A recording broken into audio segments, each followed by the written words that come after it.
In today's politically charged climate, red flag laws have become a symbol of gun control, as opposed to a mechanism to save lives.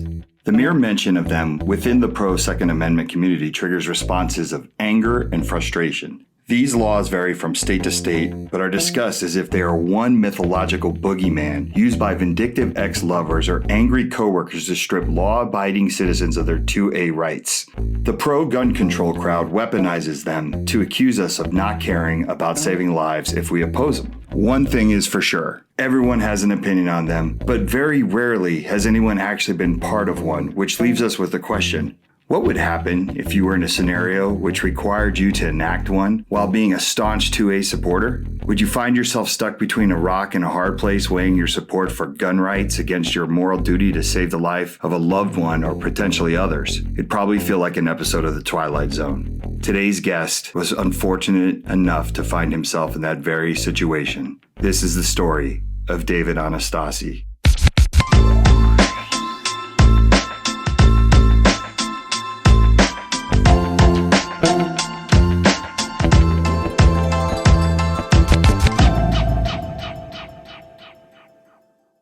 All right, everybody, welcome back to another episode of the Mike Sodini podcast.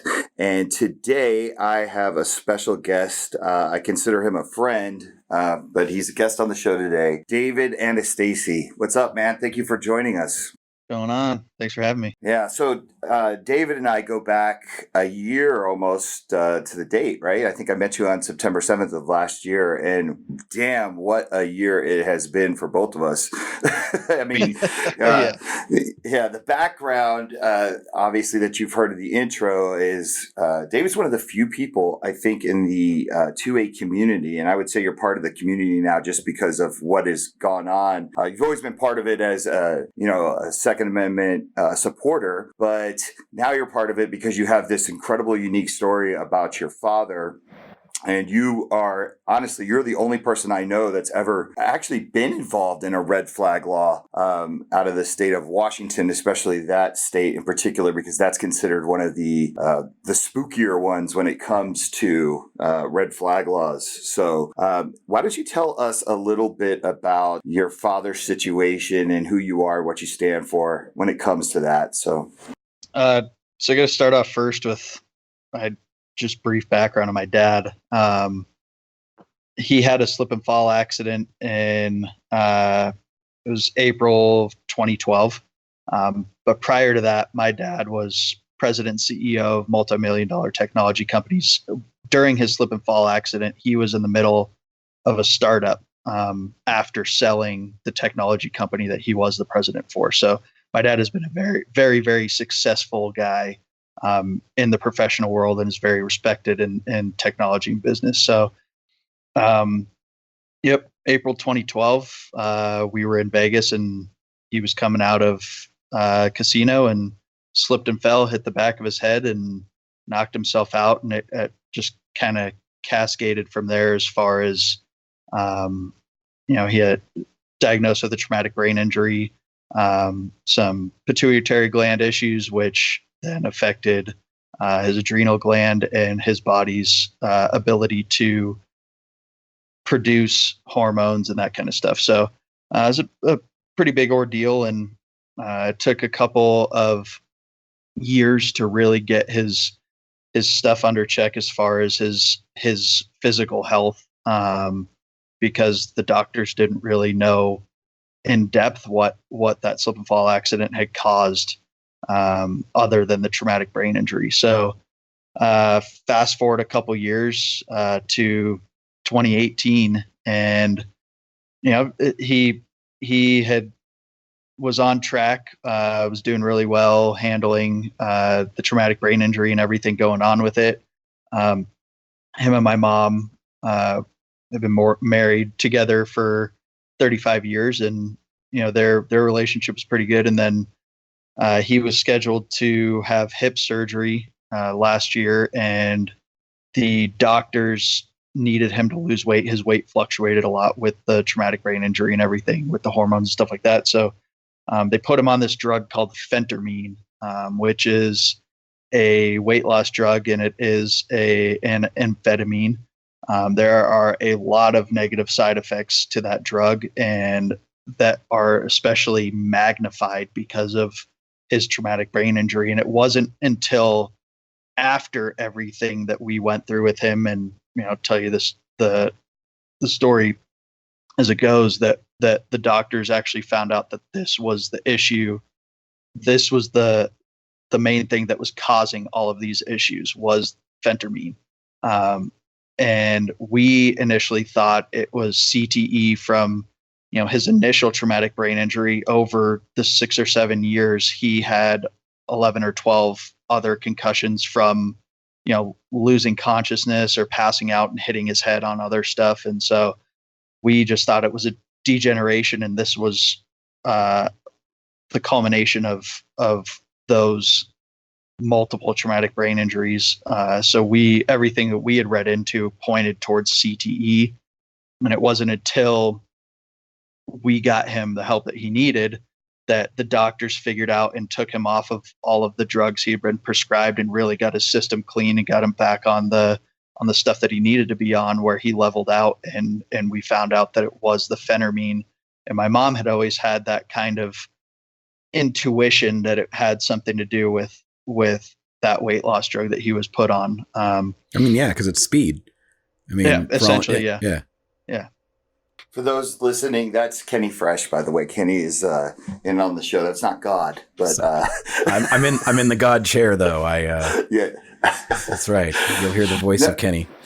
So honestly, David, that's an interesting wrinkle to this, because that's actually something we haven't talked in a while. I mean, we text each other, but I didn't know that piece of the story, that you guys kind of found out that it was a particular drug. Now that's, of course, now going to lead to people going, see, it's those damn drugs, like it's those pharmaceuticals. But there's a lot of nuances to this story. And for those that are listening that want to check out the actual story itself, I'm going to defer you to a good friend of mine, Ghost Tactical's Armed Citizen podcast, because David and I went on there one time, and I think it was like a 2-hour show. But if you get a chance to go listen to that podcast, if you're at work and you just need something in the background, I would recommend that, because honestly, it is one of the craziest stories I've ever heard. It plays like a movie, but it plays like a very dark Forrest Gump almost. Like, your father is still this awesome dad, and he's this likable character that has all this love from his family. And you guys really stood in the pocket through some crazy shit. But like, it's and it does have a happy ending, but there are some dark moments. And I feel like I was there for a lot of that, because we would talk back and forth, because you had to actually do something that you didn't really want to do, or that we're kind of as an industry against, which is basically call the authorities. And why don't you get to that little piece of the story? Yeah, so it had spiraled out of control, and the main points for me where it got to us involving the authorities, or the red flag and the involuntary committal, was my dad has never owned a gun in his entire life. He's 61 years old, 62 years old. Shot a gun once when he went to Sturgis in his 40s. It was his friend's gun, but has never expressed interest in owning a gun. I've owned guns since I was 23, and both my parents support the Second Amendment and individual rights and stuff like that. They've never had an issue with me owning guns, and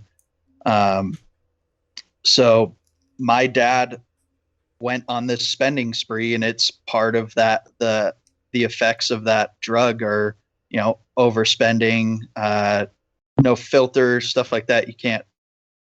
He didn't know what he was doing, just kept on spending tons and tons of money on sports memorabilia, cars, boat, motorcycle, all this kind of stuff. And so just to kind of get the timeline straight. So the injury happens in 2012. Yep. You go 5-6 years dialing in medications and dealing with the initial issue, but then also all the subsequent ones because of the first issue. Yep. So we are in 2018 now in terms of so okay.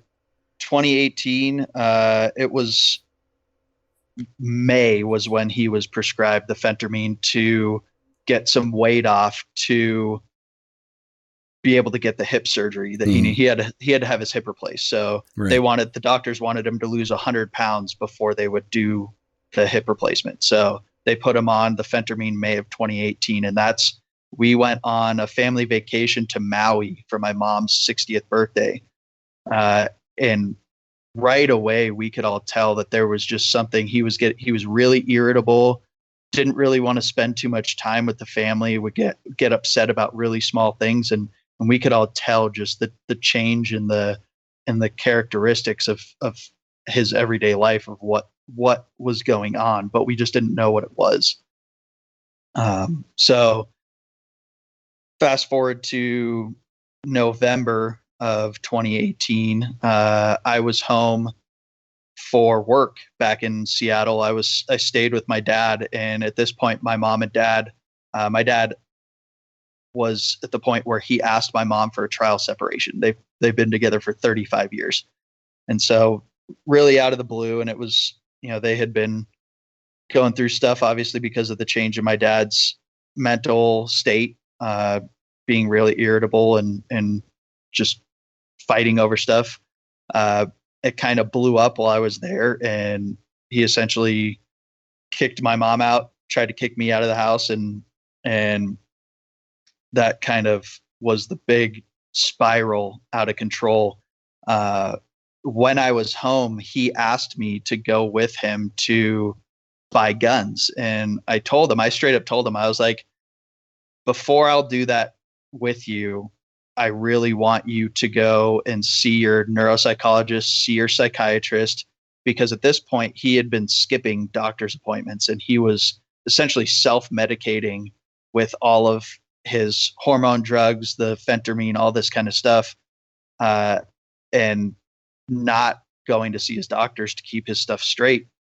So my thing to him was I wanted him to go and make sure that he was in a place where I felt comfortable with him going and buying a gun, or me going with him to check out guns. And so I essentially told him no. And I came home from work one of the days, and there on the table was a shotgun and a rifle, and he's like, yeah, just bought these. And I was like, you just went, after I told you I didn't want to go with you. He's like, yeah, I went myself and talked to the guy down there, and this is what I came home with, and I got a couple more I'm waiting on. I was like, okay, there's we're really doing this. Yeah.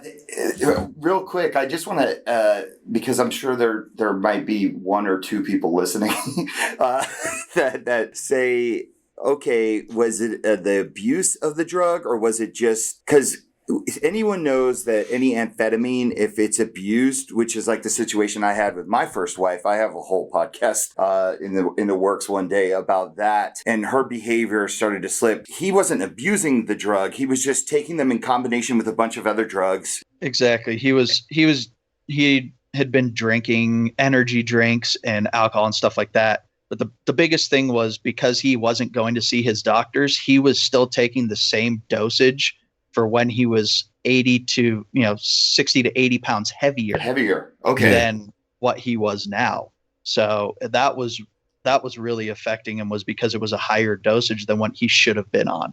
So was it a combination of the original injury plus the medications, or was it specifically the amphetamine and the injury itself, or the mixture of the amphetamine with the other medicines, or all three? It was definitely all three. Okay. Yeah, he still deals with side effects of a traumatic brain injury. He's, at this point today, he is no longer in adrenal crisis, so he's not really taking as many of those hormone medications to kind of balance himself out. So he's, in a lot of ways, his body has kind of healed. He still deals with some day-to-day stuff from that traumatic brain injury, but not like he was back then. Right. So yeah, it was definitely a combination of all three. Okay, so you're going through this. You have these, after he starts taking the medication, behavioral changes, him being erratic in almost mercurial is what it sounds like from what I've listened to on the other podcasts as well, is zero to high load of aggression at the drop of a hat. strange spending patterns. I mean, and I say strange meaning because you made mention on the other show where it's like, listen, he's successful. Him enjoying the finer things wasn't outside of his normal behavior, except for now they were excessive and sudden. Yeah, absolutely. No one, with the types of vehicles he was trying to purchase, no one just does that, like at the drop. It's very thought out. It's very methodical. Yeah, exactly. You're weighing your options. What can I afford? What can I buy? They're random. They're large in scale, and they're happening more and more frequently. Mm-hmm. Okay. Yeah. So I fast forward. I leave. I come back home to Denver, and a couple weeks later, he calls me up or sends me a picture, and he's now got 16 guns. Fucking multiplying. Yeah, like gremlins. Yeah, he must have threw water on them. In the matter of like 2 or 3 weeks, he spent $60,000 around was what we found with the receipts, and just on guns and ammo and accessories and things like that. Yes. Holy shit. In the matter of about 3 weeks. So, his behavior just continued to spiral out of control. One of the real things that kind of just hit me was, my dad's always been a weed guy. He's always, indulged in the Mary Jane. So, but been smart about it. Obviously, being a business professional is not out of control kind of thing. But it helped. He has a constant headache, and him smoking weed has helped subdue that headache. So it wasn't out of the normal for him to smoke weed, but he drove one night to the pot shop down the street from his house. And I'm not sure if you're familiar with the laws in most states. It's similar to liquor laws, where there's a last call and there's a we don't sell anymore at this time. And in the state of Washington, their closing time is 10 p.m. And so my dad gets to the shop. It's like 10:05, 10:10. The guy's locking up the front door, and my dad pulls up and gets out, and he's like, "Hey man, I just wanted to grab a couple things. Would we be able to go back in and I can purchase some things?" And he's like, "No, it's state law. We can't go back. We can't open." And my dad was like, "Well, I got a trunk load of guns. How do you feel about that now?" He told my brother this story. My brother told me this, and I was just like, dude, this is to the point where he's going to get himself hurt in a situation like that, because he just has no filter and has no idea what he's doing. So this was kind of the breaking point for us, of really needing to get my dad help and get something done to fix this situation. So my brothers and my mom and I talked, and it was a conversation I had with Mike about what we could do to make sure my dad could get help, but the guns were secure, because there were people going in and out of my dad's house that, we didn't know that he was hanging out with, kind of some shady people, but, I didn't want all these guns to end up in the wrong hands or just sit in his house where they were, accessible to people that we don't know. So we devised the plan that my middle brother spoke to the local police department in my dad's city, who were already familiar with my dad because of my dad's paranoia, where he was calling the police because he felt like people were watching him or following him and stuff like this. And so my brother got in contact with a couple officers that got assigned to this and told them everything that was going on with my dad and what our plan was. And myself and my two younger brothers, we're all 2 years apart, decided that we were all going to fly into Seattle, go have a sort of intervention with my dad to, calmly try and get him to go in and see his doctors and get a brain scan done, get blood work done, make sure everything was okay. And if everything wasn't okay, to get it fixed. And so we did this. We flew into Seattle and got to his house, and obviously he's surprised to see us. We didn't tell him that we were going over there. One of his friends was over there. That was kind of like a scheduled lunch that he went over there, and we showed up just so it wasn't us just showing up unannounced with nobody else home. So my dad's friend left when we got there, and we tried for probably about 4 hours just to tell my dad how we felt his behavior, how we felt it was changing, what we were concerned about, and what we wanted him to do in going to see his neuropsychologist and his psychiatrist and all this stuff. But he was not having any of it. He was convinced that he was fine. And so it got to the point where when we walked in the house, all of the guns, all of the ammo, all of the range bags, everything were sitting out in the living room where you walk in the front door and they're all just right there, 20 steps inside my dad's house. And so I walked in, and when I was home, he had bought a 20 gun safe that I helped him pick up from Dick's Sporting Goods and bring it into his house, but none of the guns were in there. So I'm just like, this is, the exact right thing to do. So it got to the point where we ended up getting into a physical altercation. It wasn't, out of control, but we were trying to keep my dad in the house or keep my dad from leaving. We knew he had his car keys.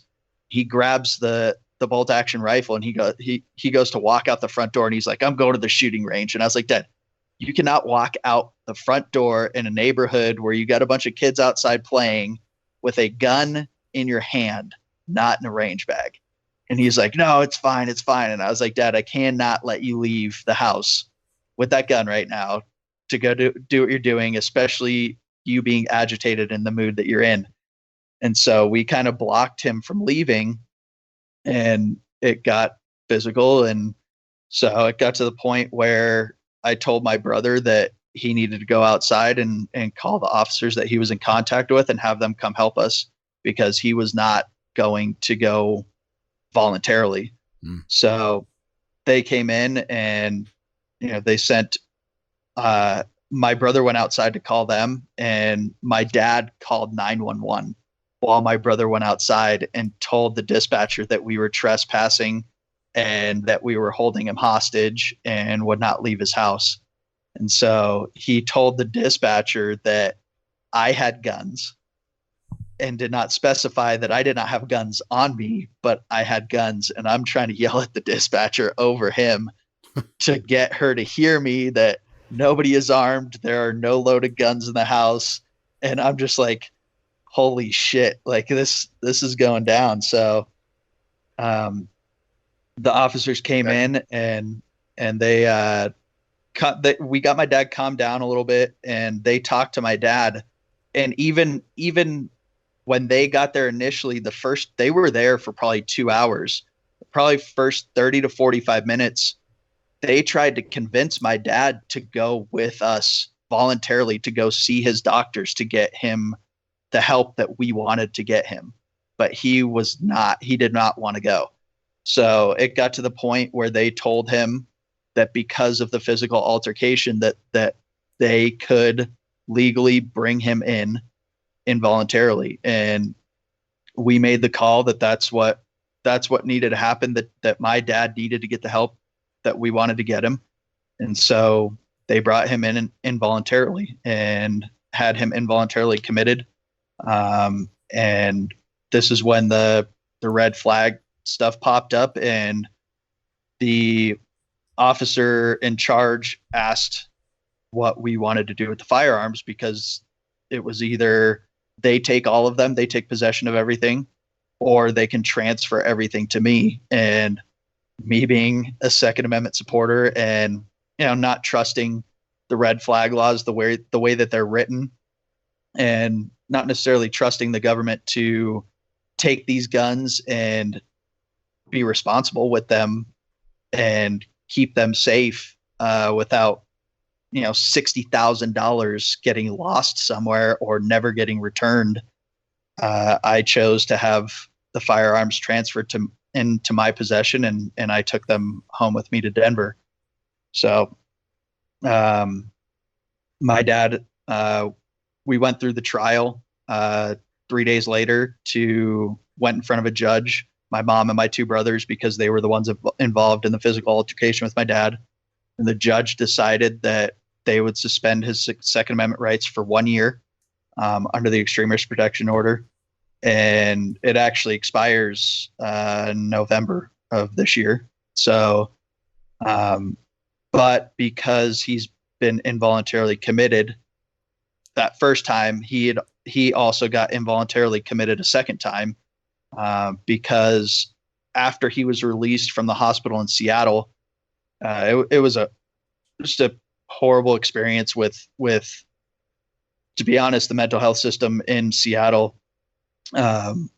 They held my dad for 17 days and did not talk to my mom, would not sign medical power of attorney for my mom, would not allow my mom to talk to the doctors or anything, even though my dad was on her insurance. They're still legally married. So they released him after 17 days, and he was supposed to have a social worker assigned to him. No check-ins, no making sure he was going to his doctor's appointments, nothing.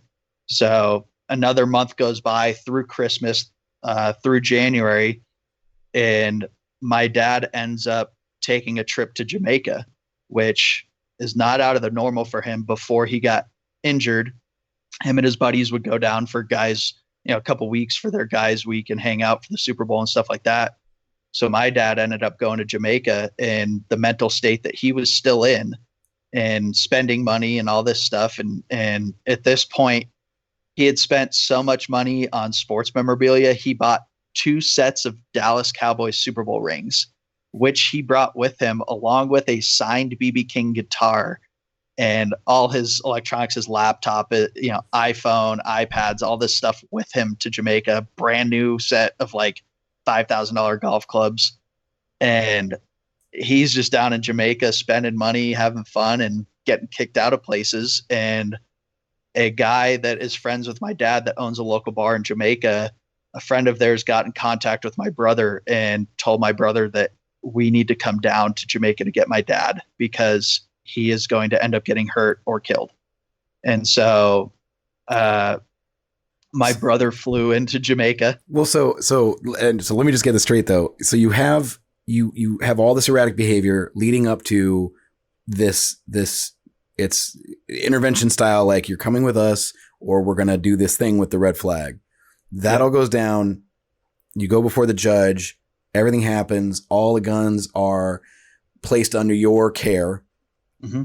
And he's still going down a spiral at this point. So that didn't stop and cease and be like, oh, okay, you're right. We should do something about this. He just doubles down. Yep. And now he's in Jamaica with more exorbitant things and doing with no supervision and no supervision, nobody to get in his way, right? So this is the point I want to make for people listening at home, because every time that I've told David's story, there seems to be some solution that somebody has and is so unrealistic. So it's always like, well, I would have sat my dad down and I would have had his friends there and we would have talked to him and we would have gotten through to him. And it's this bullshit thing that would never, ever happen like that. Nothing goes smoothly, right? Like my ex-wife, who destroyed her life because of schizophrenia, untreated schizophrenia and amphetamine addiction. I used to call police officers and I'd be like, she's not violent. She's not doing anything wrong. She had no access to firearms, but I'd say, what can we do? Because she's literally destroying her life. And they were like, sometimes you have to sit back and watch the fireworks. Like there's nothing you can do. If I decide to lose my mind today, go down to the strip, and blow all my life savings, my daughter's college funds. Nobody can stop. And that's what people need to understand is these situations that call for maybe a red flag, which, we all hate and it sucks. And the thought of your Second Amendment rights being violated, sometimes they're out of our control. We have no control over this. And when somebody you love and it's not somebody else's story, it's even 10 times harder because you watch somebody you love, their life literally go to hell. That's where it goes. And everybody around them gets to join them for that ride, but doesn't get to have any fun. So I think it's an amazing I've yet to have one person, when I tell them your story, David, give me a solution that makes any other sense besides that they would sit them down and talk to them. Right. As if that was going to change. Which obviously we did. Yeah. Right. What they're not aware of is that given the scenarios that these things happen in, that what ended up happening to David after sitting him down and talking to him is what is the likely progression of the situation. They're not going to go, oh, and if it does, great. If to the people listening who have had to have that conversation where it's like, hey, maybe they've set people down. You're around people who love you, where you're all concerned about you. Let's just do this. Maybe we take them out of and it all goes well. Awesome. If it goes down like the most boring episode of intervention, awesome. But that's not what we're dealing with here. And I don't believe that that's going to be the case. 9 times out of 10, it's going to escalate. So, David, tell us a little bit about, and like I said, everybody needs to go hear the Ghost Tactical Armed Citizen podcast that had David on, because he gets into some super detail about the Jamaica story. And like I said, it does play like a movie, and hopefully one day we're writing this movie and pitching it to Hollywood, because I think it would be really cool, because it's a story where there is a happy ending, and but there's going through hell first to get there. But tell us about how once it's all said and done and things are stabilized and you're coming out to talk about this story, then you're kind of going into the typical chat rooms or the forums or, social media. What was the general reaction of the 2A community to you? It's no infringement whatsoever. What you did is wrong. You violated your dad's rights, all this stuff. And once you explain the story, like you said, it's, people will give suggestions, but you're like, I did that. And it still ended up this way. So, it's not a very well received story, especially regarding the red flag laws, because we red flagged my dad. And obviously, there are some states where the way that they're written are okay. But obviously the main thing is the due process for most people. And the fact that we did go in front of a judge and present the case to why my dad was red flagged and his Second Amendment rights were suspended for a year, which expires. And if he was not involuntarily committed, more than once in multiple states, it would expire and I would be able to give him his guns back, which at this point now, the way how I feel my dad is doing mentally, physically, I would have no issue handing my dad his guns back right now. But now, because of the being involuntarily committed, he has to petition for his Second Amendment rights back on a federal level. Yep. That has nothing to do with the red flag laws. That's a whole nother, line of laws that have always been in place. Those, yeah. Everybody seems to be okay with the 4473 questions of, have you ever been dishonorably discharged? Are you involuntary committed and things like that? No, you're absolutely right. In terms of how this all went down, when it got physical, how would you rate the police's behavior during the whole ordeal? 12 out of 10 were amazing. Because my dad called 911 while my brother was on the phone with the officers, they sent a couple of SWAT guys because of the comments my dad made about people having guns. And the responding officer that was there, that my brother had talked to, that was there initially, was the one that sat down with my dad and with the SWAT guys in the house with him They sent, because of that 911 call, they sent they sent EMT paramedics. They sent the fire department. They sent a couple SWAT guys along with the two officers that we had initial contact with. And like I said, they spent 30, 45 minutes to an hour trying to convince my dad to let us drive him to his doctor. So yeah, so it seems like the case that you're describing is the best case scenario for any outcome that these things happen. It sounds like the department response was certainly measured instead of irrational. So yes, it's sort of in a vacuum as it relates to the 2A community. In a vacuum, in their mind, and even in mine, I'm going to be really honest. In my mind, you're the exception, not the rule. That is my issue. I still take issue with red flags, and I am that due process guy. It's like when they first started talking about it, I was like, you know what? I will listen to this. I will entertain the suggestion. But here is the thing I am concerned about is that due process. What is there to I'm protect? The same way. Yeah. Yeah. I'm absolutely the same way.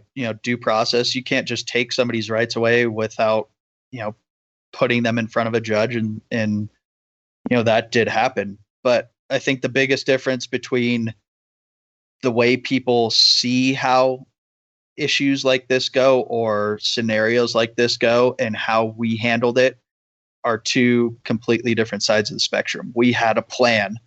We had initial contact with the police, let them know exactly what we were doing. We were there, physically there, when they came into my dad's house to make sure that they were not just showing up and saying, hey, we're taking your guns and you need to go to the hospital.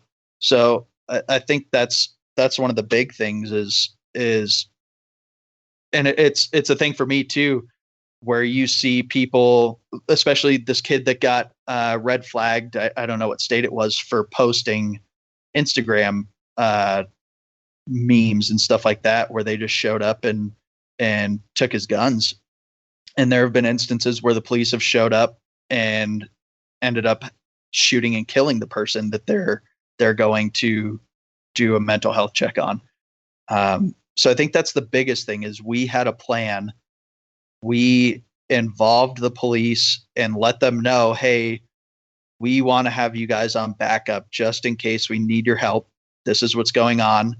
And we were physically present when the police officers came into my dad's house. Yeah, for people that are listening that are triggered maybe by this story because they're just so anti-red flag law, what David did was, and his family, was called being a responsible 2A supporter. Because here's the deal. If that whole story goes off the rails, right, and David just sticks to we can't intervene and everyone should have their 2A rights no matter what, and his father decides to shoot a kid that's in the front lawn because he's going through a psychotic episode, and the kid was just getting his ball that managed to go over the fence or something like that, that makes the community look bad.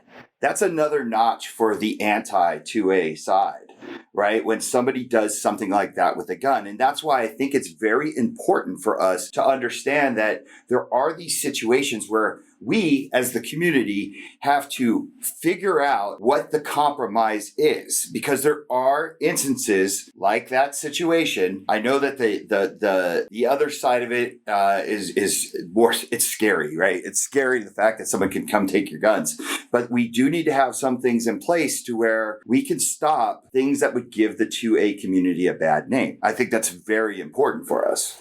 Right, and I think the way in which it's presented in the conversation that we're having now, the national conversation on gun violence. The other thing, I think the thing that helps the anti-red flag people or gives weight to the argument of not doing it is they're looking at trying. It is not being presented as a tool for gun owners. Right. That's it. That's a good point. That's a good point. It is being presented as a punishment. Right. Because we have to do something. we have to, because it doesn't matter what the fuck it is. We have to do something. Well, that's no.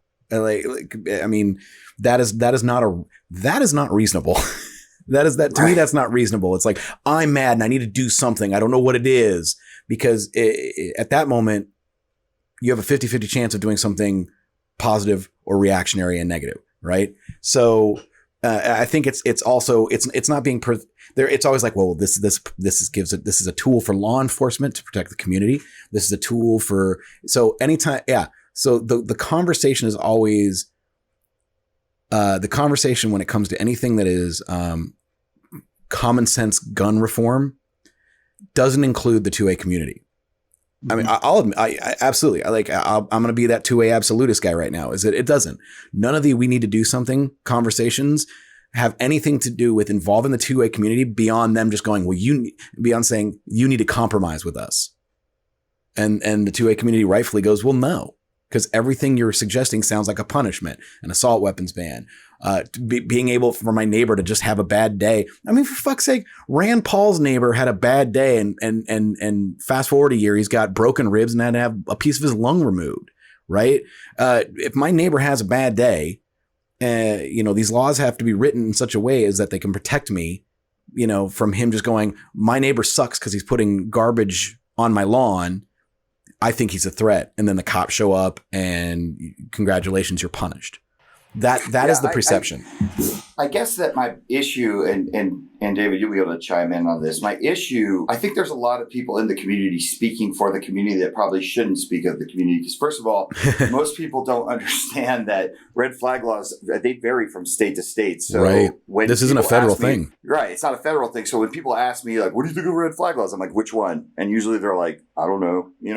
There's one of those things. But it's something that if we don't start because David was trying to talk about this shit and people were shitting on him. They were absolutely crushing him. And that's never going to solve anything. No one's going to want to listen to us if we can't talk about the positives that maybe come from certain situations. Right. That's how we find solutions. And I feel like we're just trained to immediately flip a table over if someone brings up a red flag law. There are instances where it's worked and it saves someone. So now the question is, how do we refine those things where due process is available, or due process comes first? I mean, that's the way I would love to see it. 100%. And I love the way, David, I love the way you said that was me, my brother, my mom. Like there was more than one family member. You guys were all synchronized on the same page. It wasn't like, this brother was like, hell no, he should have his guns. It was all of you guys being responsible. But I don't know, David. So like what else happened after that in terms of like you've been on shows since then. You've had these discussions. Where are you on this right now? Because I know it's changed. I wanted to point out because in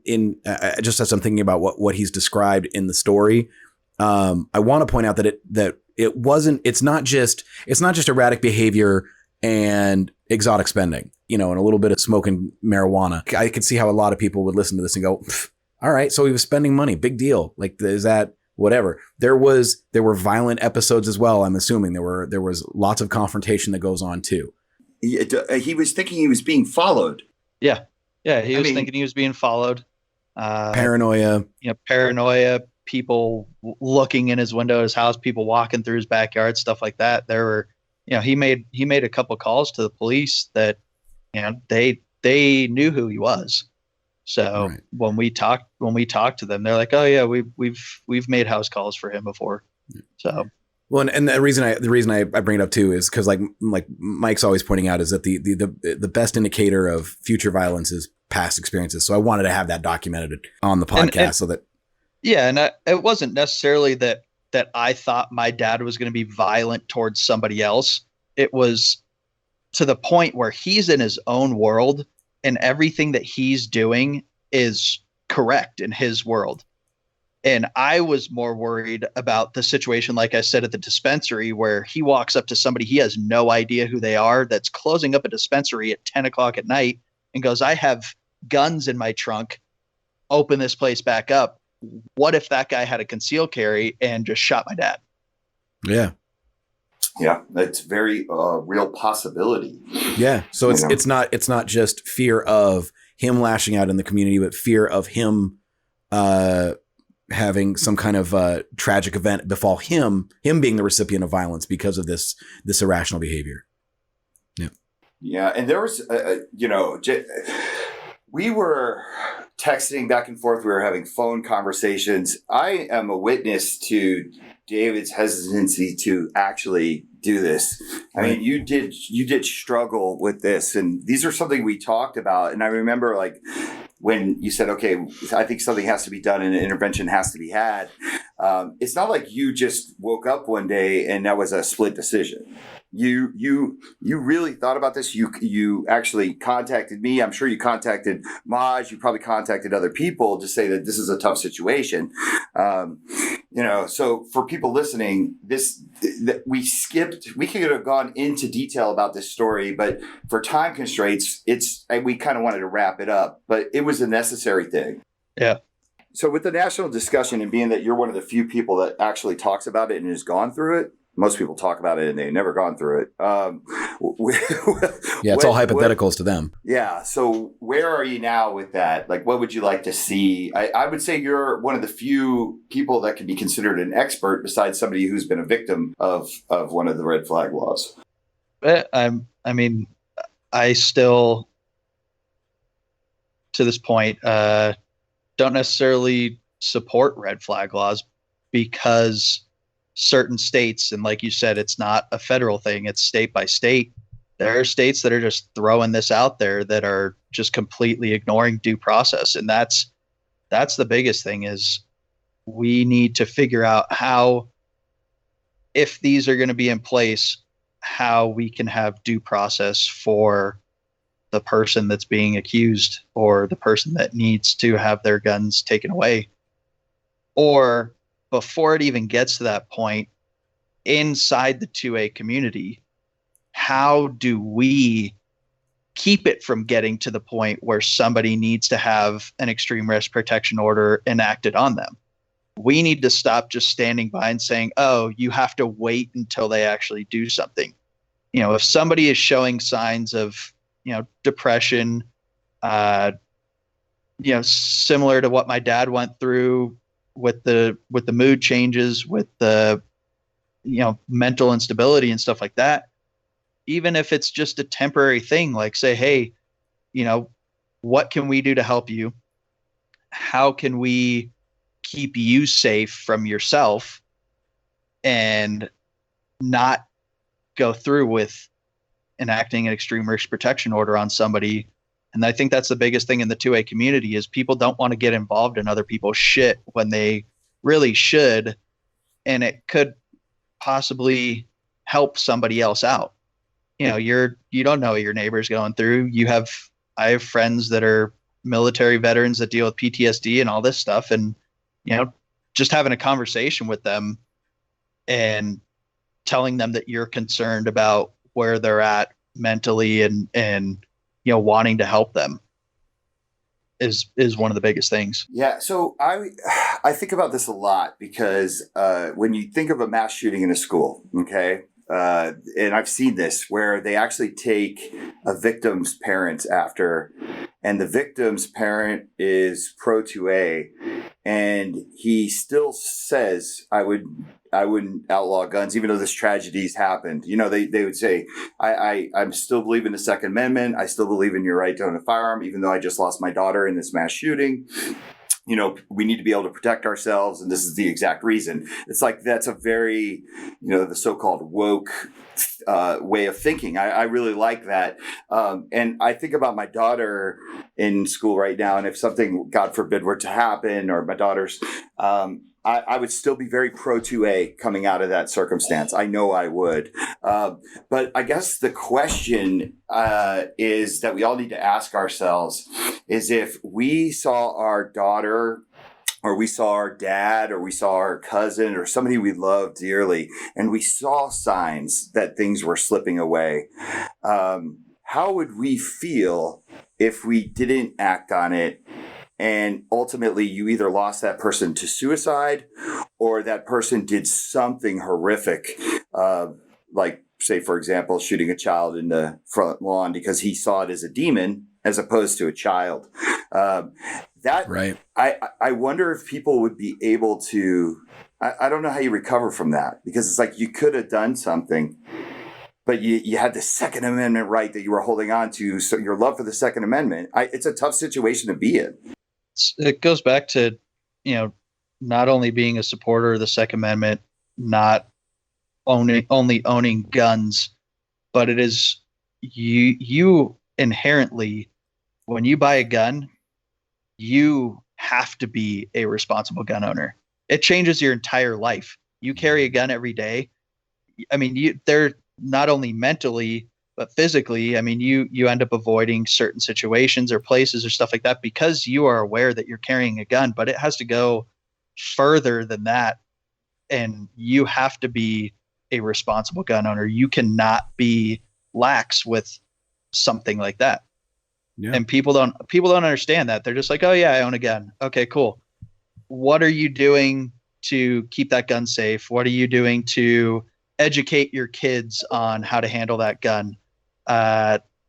Keeping that gun out of reach of your kids until they're at a point where they respect the firearm, to not take it out just to play with it and stuff like that. Like, if you don't want these laws written in and put into place where you legally have to lock up your guns, or you are responsible for what happens when somebody breaks into your house and steals them and uses them in crime, then you have to be proactive about it before they get into that spot. That's exactly it. I agree with that 100%. But I guess I'm kind of with Mike. And we talked about this when I was on the last episode, where it's like, my brain has changed just seeing all this tragedy happening over the summer. And again, I'm an absolutist and a purist as the most staunch two-way advocate.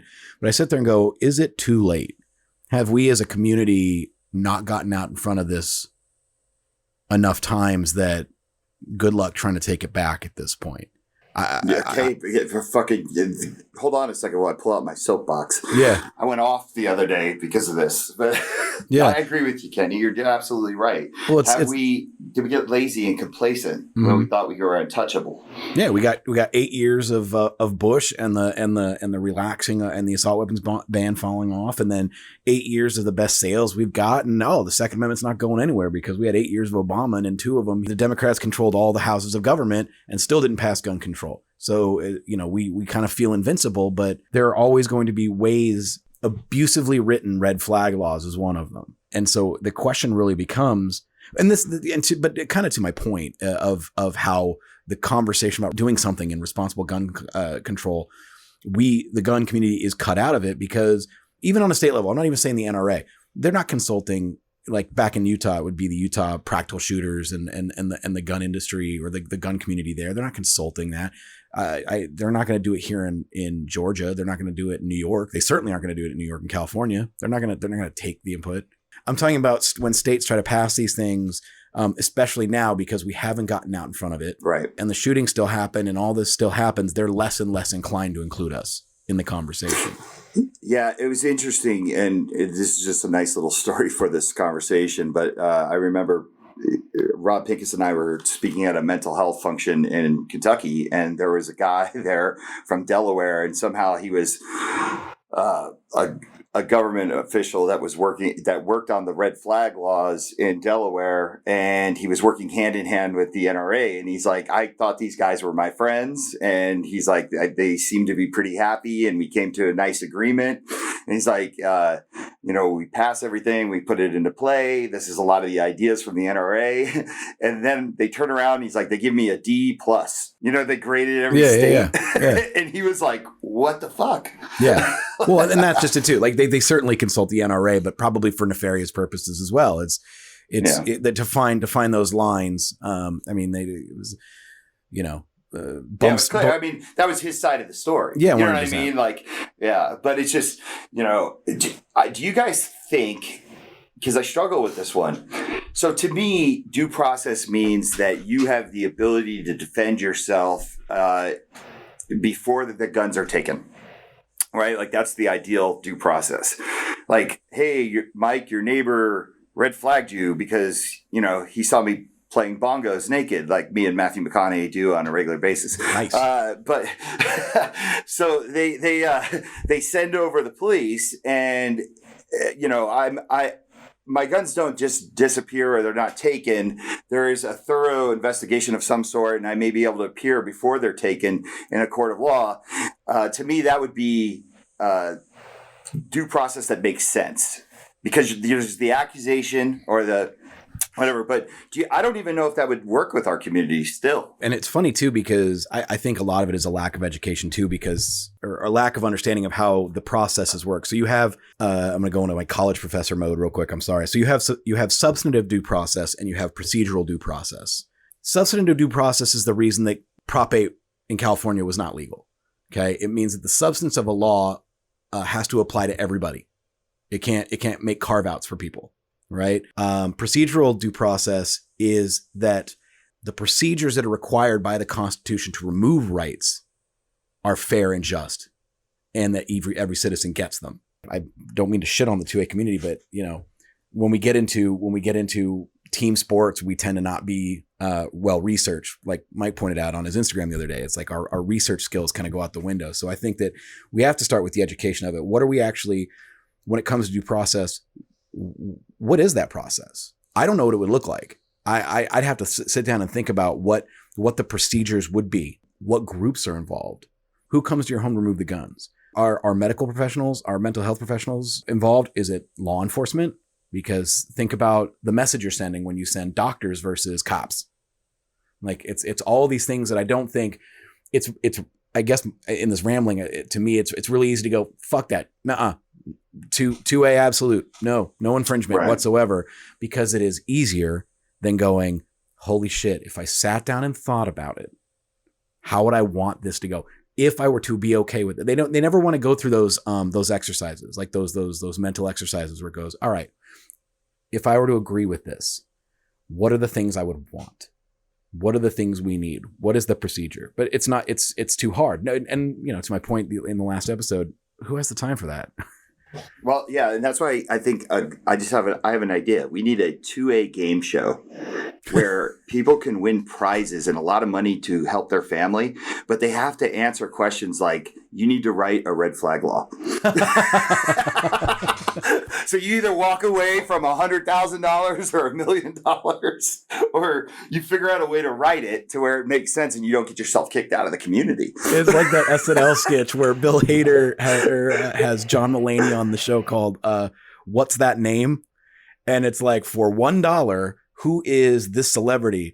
And he's like, okay, now for $250,000, this is your boss and this is his wife. What is her name? And right? So it's like that. It's like you remember this person, but you don't know who your boss's wife's name is, right? So it's that. But yeah, no, you're absolutely right. It's shocking, the lack of knowledge, the lack of thought that goes into it on both sides too. Like, don't get me wrong. I'm not trying to shit on the 2A community. It's like, because we see these very poorly written red flag laws. Like there's that kid in Loveland. He goes shooting. This is out where you're at, David, or not Loveland specifically, but out in Colorado. It's like 30 minutes from me. Yeah, kid goes shooting with his mom over the weekend.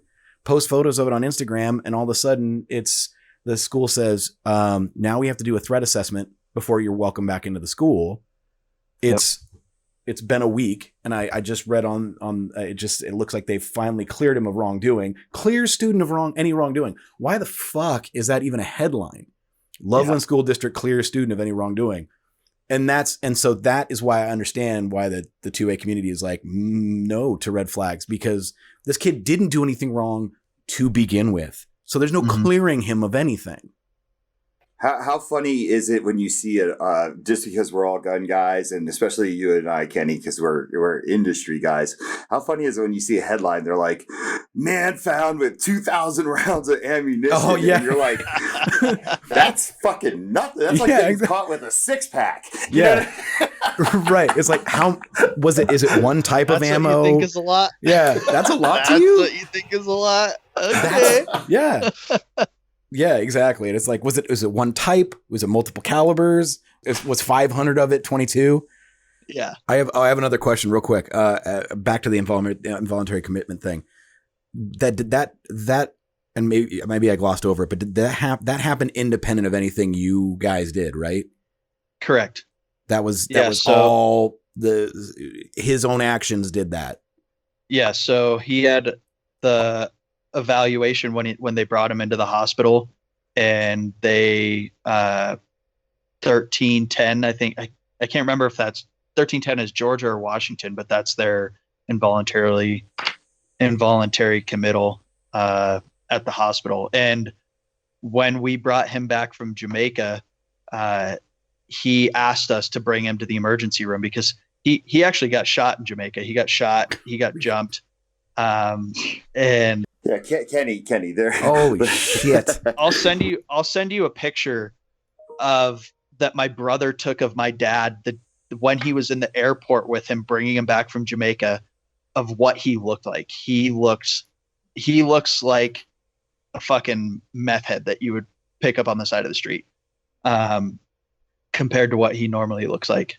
And so he actually asked us to bring him to the emergency room because he felt like shit. And so when we brought him to the emergency room in Georgia, my brother lives in Atlanta, at Emory. We brought him to Emory. Yeah. And they involuntarily committed him. And that is where he was held for 30 plus days in a rehab facility, an inpatient rehab facility. And that's where this place took him off of everything, got him on the correct meds that he was supposed to be on. And, he's that is what saved his life. Absolutely. That's crazy. That's amazing. Yeah, Kenny, when we get to 25th hour, though, I really do think that it's something where maybe one day we could do this as we all get together for a weekend and just fucking flesh out a script.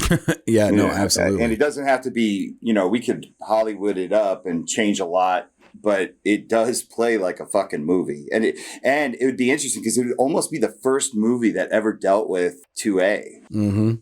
Like, think about that. Like, there's that element to it. But his fucking Jamaica stories, I mean, it was like David was my CNN anchor or my Fox News anchor. He was, our text messages literally played out like a diary of madness. Oh, fucking insane. Oh my God. Let me see if I can find this. It literally like what was that documentary they made while they were making Apocalypse Now?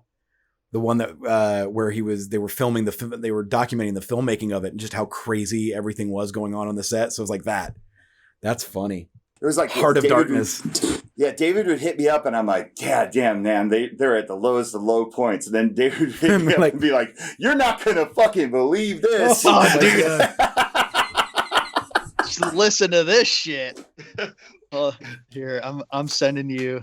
So there's two comparison pictures. There's the orange shirt is my dad in the airport with my brother when my brother was bringing him back, and I just sent it to you in a text. I also sent you the link to a YouTube video. It's about a 6-minute clip that the Brain Injury Alliance of Washington State honored both my parents as People of the Year, and they do a video for that recipient, and that YouTube link is the link to that video. If you get a chance to watch it, it's a pretty good, I guess, revelation of what my family and what my dad went through. Mm-hmm. Just kind of like the background story. So. And that doesn't include the madness after, right? No. That's just his brain injury. Yeah, because my wife watched that and she was captivated by that story in itself. And that was before a lot of the stuff unfolded, because I remember when you sent that to me. That's why I said this story needs to be told. If that movie with Steve Carell, that something Marwin, I don't know if you I watched that and his story's better. You see what I'm saying? Like, Yeah. that's a true story, and that became a Hollywood movie, and your father's story is 10 times more fascinating and interesting. And I compare it to, like I said, a dark Forrest Gump. It's like he kind of Forrest Gumped it through a lot of, and now knowing that there's another lesson in this movie too, like amphetamine issues, right? Like, even though he wasn't abusing it, the combination of everything that was going on, throw amphetamines on top of that. I mean, that becomes like throwing gasoline on a fire, There's only one. My wife's story is maybe the only one that could rival it for his nuts. As I don't know if you know, Kitty, but at one point my wife was making $28,000 a month, and within 6 months she was homeless. That's how, and this is what, going back to David, like, what I'm saying is, when people try to fucking tell me what they would do or how they would handle a situation, I'm like, fuck off. I'm sitting there with Vicky underneath a bridge looking with a flashlight, putting it in fucking homeless people's faces, and my wife is literally yelling her name. I mean, like, it's shit like that, and you're like, oh yeah, you just sit her fucking down, dude. Oh yeah, you just have a reasonable conversation, and everything's gonna be okay. Yeah, it's fucked up. All right, so David, what would you say was the craziest story you have of the aftermath, whether it's an argument or something that you got into where you were just absolutely fucking blown away by someone's idiocracy? I mean, go on. Yeah, go online. It's all documented. Yeah. Because, I mean, I'm a GOA supporter. I was an NRA supporter, and we won't get into that bullshit. But on GOA's Instagram page, when they started posting about, red flag laws are an infringement, this and that, and I'm just like going through, and I'm like, okay, here's this situation, here's what I did, here's what happened, and and then just to watch the fucking shit show unfold in the comments is, it gets to the point where I don't even comment anymore on stuff like that, because people are so not. I mean, yeah, they're negative, but they're just like, fuck you, whatever. Infringement. Everything that they say that they hate about liberals, they become. Yeah. They become triggered and snowflakes. Yeah. I was having a thought while you were describing that with the gun owners, because they're as absolutist as you can be. I mean, they're way more absolutist on the two-way than the NRA, obviously, but I guess it's one of those things where, and maybe social media forums aren't the place to be posting the story, but I guess the maybe the way to win the hearts and minds, so to speak, in our community is to continue to tell your story and continue to couch it it's all in the messaging too. So it's a situation where you're continuing to tell the story where you go, yes, this is a right, and at the same time your situation is an outlier, and what you're trying to do is you keep telling your story so that every situation is one like yours rather than one like in Loveland. Like, yeah, it's, and I hate this analogy because it's the best one I can think of right now. But it's like, if you have one hand on the wheel, you can still drive, right? It's better that one hand is on the wheel helping steer the car and getting some of the things we have done or need done to get done, rather than people who know nothing, like the cast of The View, making an assumption about guns, and then we get a law written in California because of it, right? That they support, but they know nothing about it. Yeah. I think, and to wrap this up, because I don't want to keep you guys here forever, but I think it's important, David, that you keep talking about this and you keep posing the questions to people, because the answers are difficult, and I like to see people squirm. I do too. Yeah. It's one of those things where I look at it and I say, well, do you think Cruz in Parkland should have had his guns? And they're like, oh no, he definitely shouldn't have had his guns. And I'm like, but you just said that. Yeah, because red flag laws shouldn't exist. these last ones that have happened, actually since Parkland, everybody, after it happens, everybody's default response in the community is, oh, we knew he was this, and we knew he was that, and we thought he was gonna do something like this. And it's like, where the fuck was you When That's your when you were Exactly. where were you when you were saying this? When you were laughing about them with your friend about how crazy they were, where were you doing something responsible and reasonable? Because and that's the thing, like with Parkland, I hate the victim blame, but that community, that entire community from top to bottom failed that school. I'm sorry. That kid failed, like the community failed that kid, and it failed all the other kids. Yeah. The parents, Absolutely. the church groups, all of them. It was the same thing with the STEM school here in Denver. Yeah, these two kids, were being bullied because of their sexual orientation, all this kind of stuff, and there were plenty of red flags.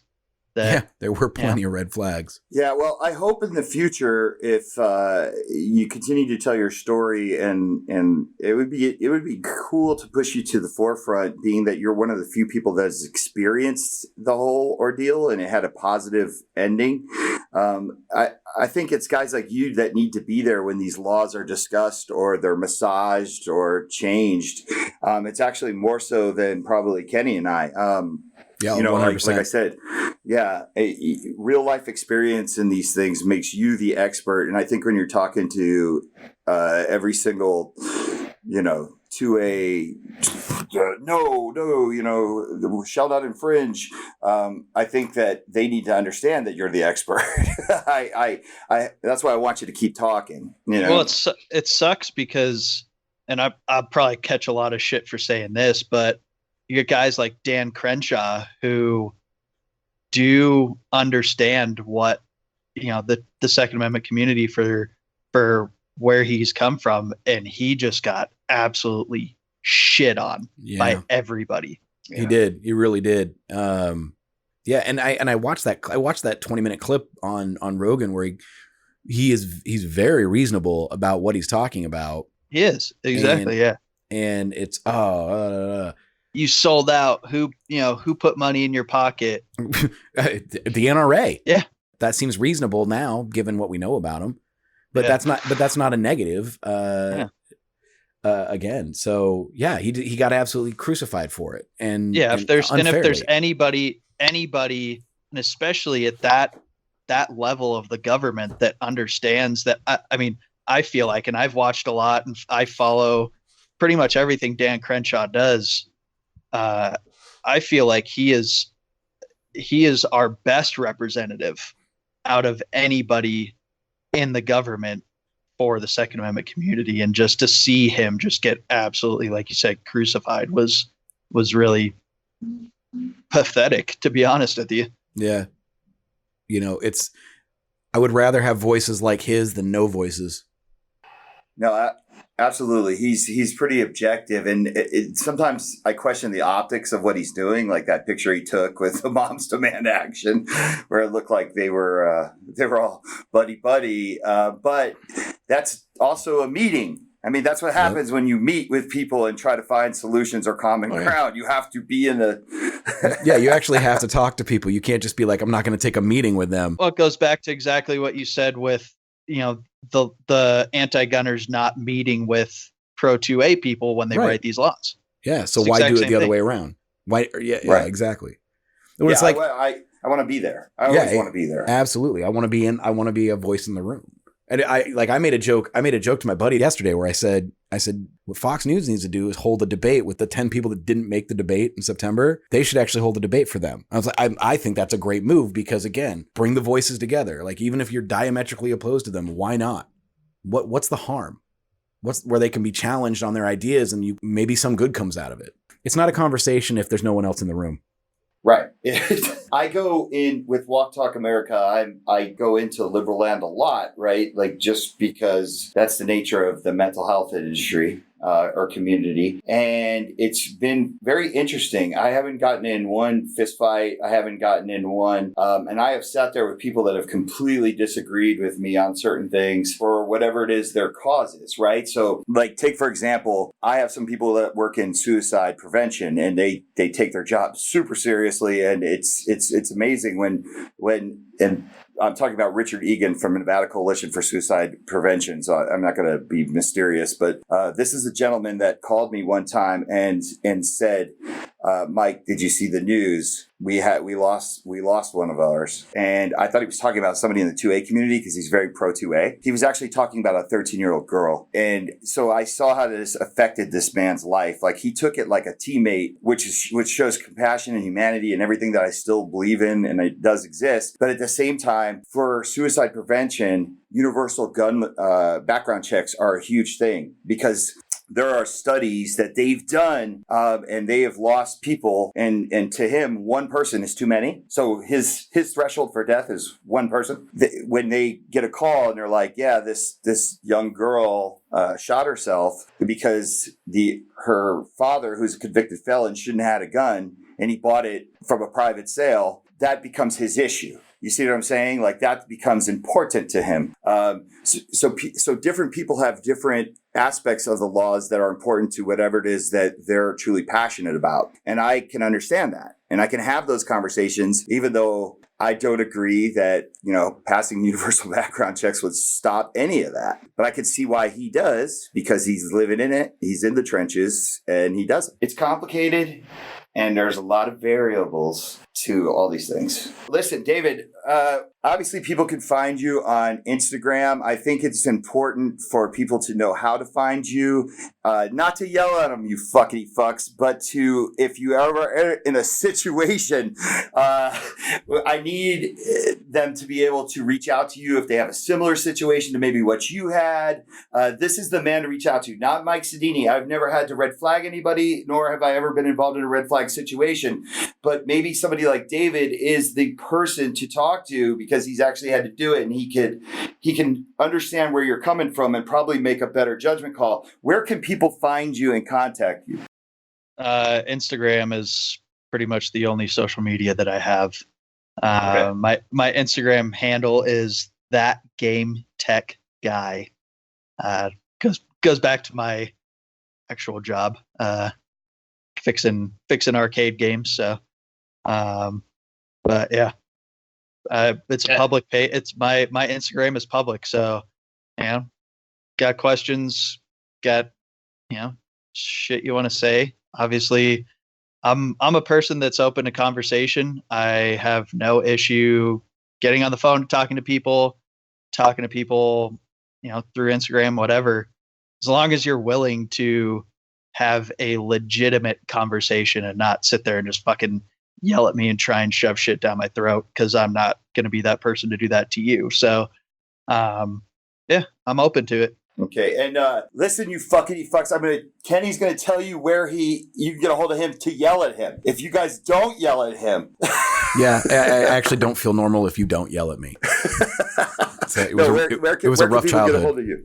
At Kenny Barlow on Instagram. Okay, and I've become a whore like Rob Pincus with media, so everyone knows how to get a hold of me, but I'd be there to field any questions that anybody had as well on this subject and give you the best advice that I can give you. But David, thank you so much for coming on to the show today, man.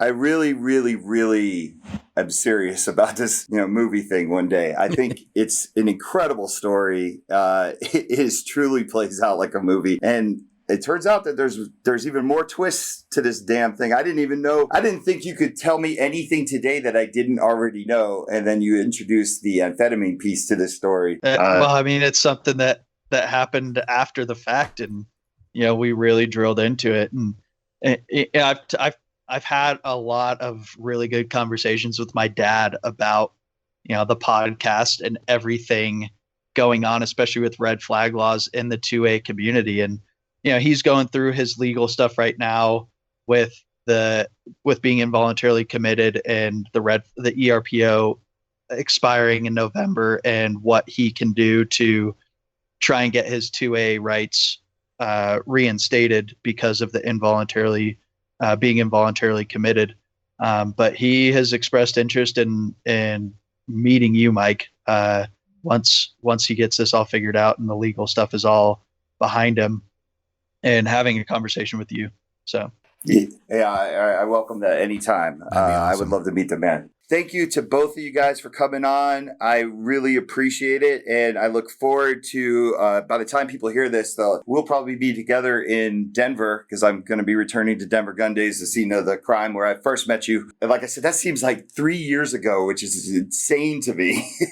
It really does. Yeah, We had SHOT Show, all the stuff with my dad, dude. It has been a long year. A long year. And Walk Talk America.